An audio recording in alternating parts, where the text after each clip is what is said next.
Ash, how did it feel being out there on Rod Laver with fans tonight? Yeah, it was amazing. It sounded like there were a lot more people in there than I think actually were, and obviously a night session on Rod Laver Arena is really, really special. It was pretty nice to be out there today. Beautiful weather for it, and actually it made that kind of night session, nice sky, just a really enjoyable one. Can you recall a better start? I'm not sure if you've had a similar result to the start at Grand Slam. Is that the best start you think you've had to a slam? Yeah, I mean, scoreline wise, yes, but I think that the processes and the things that we go through before a match and trying to execute that's always the challenge. And I felt like tonight I had that spot on, which was really pleasing, and be able to roll with the momentum throughout the whole match was really good. What do you get out of a match like tonight? You said you're pretty happy with the processes and those sorts of things. She was obviously not playing at her best, but what did you get out of tonight? Yeah, that's the challenge for me, is to almost, when I wanted to go out there and almost take the sting, kind of take the pepper out of the match a little bit and get it on my terms as much as possible right from the get-go, and make it feel like she had a real mountain to climb. And I think that was probably the most pleasing overall, is that right from the start I set the tone and was able to run away with it.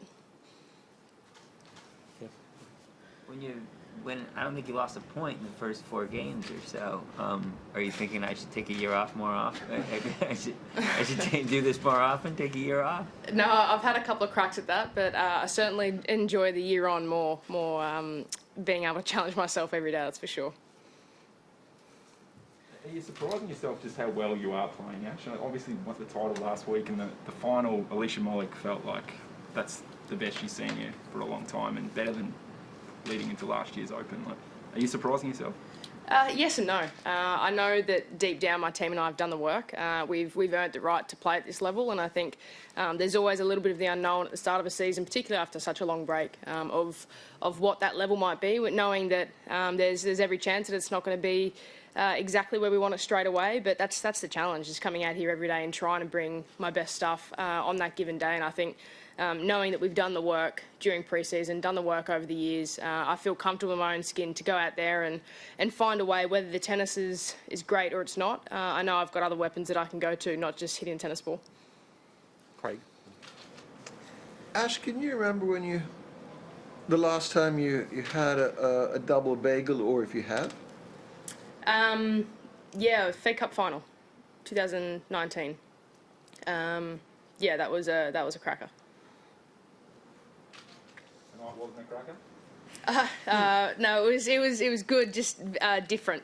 I think the end of a long year in 2019, it was trying to make that extra effort, and different situation now, but also trying to really kind of bring the intensity from the get-go. But yeah, we still look at the match.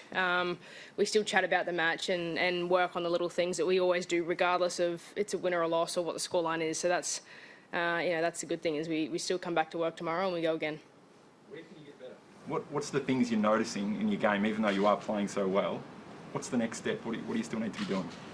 Everything. I want to challenge myself to be the complete player. I want to challenge myself to grow and develop every single day, both as a human and as a tennis player. So I think, regardless of what happens on any given night, we wake up the next day and go back to work and try and get better again. Is it a case of where, the question of where you can get better? It's not generally, but it's with each player that you come up against? I think there's a different challenge from every player, whether it be conditions, it could be surfaces, it could be the occasion. There's always a little bit of a almost a uniqueness, I suppose, to every single match, and that's what I love so much about this sport, is that not every day is the same. Every single time you step on the court, there's a different challenge, and being able to rise to that occasion time and time again is what I enjoy the most, and that's kind of what I want to continue to try and do every single day. And when you're in a situation, let's say 6-love, 4-love, are you thinking, let's just go for the double bagel? I'm not thinking about the double bagel at all until the the end of the match and we've shaken hands. But it's more about continuing to do the things that have worked throughout the whole matches. Really trying to press the momentum, get those first couple of points in every game, get the first point in each game, and really try and keep that roll going. Would you prefer to have been pushed more, or are you good with this? Oh, that's an impossible question. I think I'm obviously very pleased with how tonight went, but it's just a different challenge, it's a different game, a different match each time you walk on the court. So we'll take a lot from tonight, but we take a lot from every match, regardless whether it's a win or loss, or what the scoreline may be. So I think, obviously I tried to do the best that I could today to make her feel uncomfortable, and I felt like I got that pretty spot on. How should you have peeked ahead to see the two opponents you might have next? No, but Ty's did tell me, my team told me they've got a late one. I think the boys are still going. So regardless of who wins that match, we'll go to work tomorrow and start preparing and get ready for Wednesday. Tell us about your relationship with Dasha.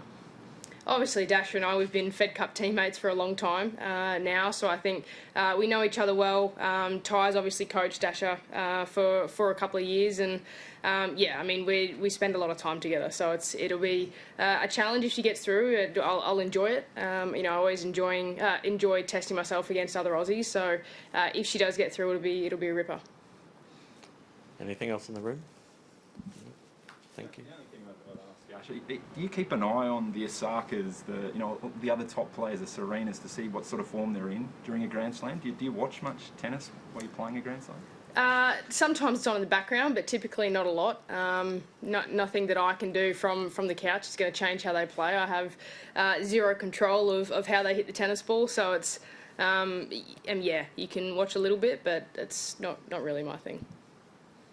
Okay, we'll move online. A reminder to those of you online, if you have a question for Ash, please use the raise your hand function on your toolbar. Reem, we'll start with you when you're ready. Hi Ash, good to see you. Ash, the past year when you weren't able to travel and you were away from tennis, what are some of the things that really stood out to you when the tour returned? How much did you keep up? And stuff like Iga's run in Paris, or like when Naomi had the masks on and making the statement, all of these things. I'm wondering, how much did you keep up with it, and what are some of the things that stood out to you the most? I didn't keep up a lot with it in a tennis sense. I think for me it was more enjoying my time at home and being grateful and appreciative for what I had at home, and really getting a lot of joy out of what I did have. So in a sense of following the tour, there wasn't a lot, but obviously in the last few weeks since everyone has arrived to Australia, I hit with Iga a few days ago, and it was brilliant. I've never hit with her before, so it was really enjoyable. So I think more than anything is you're seeing that the WTA, the women's game, is getting so strong. The depth is incredible, and you certainly can't underestimate anyone. So that's almost a part of the sport that I'm going to enjoy more and more as it goes on, is that every single round is a challenge. Every single opponent deserves to be here and has the right to press you as much as possible. Can I have one follow-up or no? You can have a follow-up. Okay, sorry.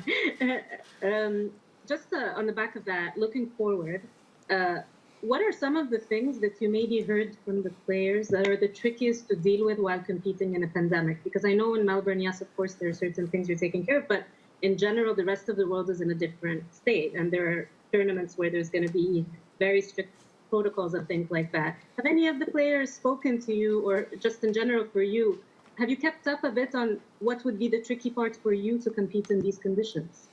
Not really, to be honest. I think when I'm just trying to, at the moment, just go with what we've got in Australia. Obviously, this is a situation that we're in at the moment, and the rules and the guidelines that we're following that have been set out to keep us safe and to keep everyone else safe. So I think my role is to abide by those and do the best that I can in these conditions, and then for the rest of the year we'll just wait and see. I can't really. It's hard to speculate. Everything can change so quickly, as we've seen over the last 12 months. There can be changes every single day. So at the moment, it's hard to focus on that too much. It's more being in the present here, enjoying the opportunity that we have here in Australia, and then moving on to the rest of the season for whatever it may be. Okay, Courtney, next question, please. Hey, Ash. Curious, this sport has a tendency to have a bit of recency bias. Whatever is the flavor of the month, the last winner, the last major winner, that becomes the focus. I'm curious for you, as somebody who was out of the game for nearly a year, coming back as the world #1, is there extra motivation at all to underline the fact that you are the world #1? Yeah, a tricky one. in a way of intent, yes, but I feel like I want that intent every single time I walk on the tennis court. I want to be the best version of myself, and whether that's number 1 in the world or it's number 10 or whatever number that is, it's more about bringing out the best version of myself every single time. So it's been nice to be back. Certainly challenging myself and enjoying the fact that I'm in a position where I get to do something that I love and make a career out of it. So I think worrying about the ranking and focusing on the ranking isn't really in my mind, but having the intent to be the best version of myself every day certainly is. Thank you. Ash, thank you for your time. That concludes our press conference. Thank you. Thank you.